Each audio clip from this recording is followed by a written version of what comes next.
জুলাই সনদ ও সংস্কার বাস্তবায়ন ইস্যুতে বিএনপি ছলচাতুরি করছে এমনটাই অভিযোগ করেছেন জাতীয় নাগরিক পার্টি এনসিপির আহ্বায়ক নাহিদ ইসলাম।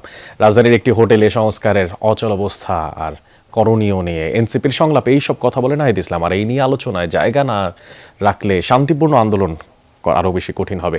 কতটা কঠিন হবে তা নির্ভর করবে সরকার কিভাবে সাড়া দেয়।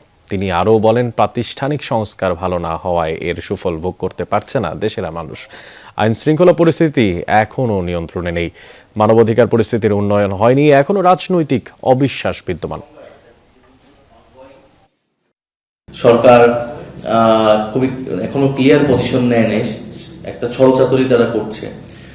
তারা বলতেছে জুলাই সনদ করবে বা সংস্কার করবে বা অধ্যাদেশ যেগুলো ল্যাপস হয়েছে সেগুলো তারা নিয়ে আসবে, কিন্তু কবে নিয়ে আসবে, কিভাবে আনবে, কতদিনে হবে এটা আমরা ক্লিয়ার না। ফলে এখানে একটা অচল অবস্থা আসলে তৈরি হয়েছে। এই অচল অবস্থা থেকে আমরা বের হইতে চাই, এটার দায়িত্ব সরকারকে নিতে হবে এবং আমরা আমাদের জায়গা থেকে সেই জন্য কাজ করতেছি।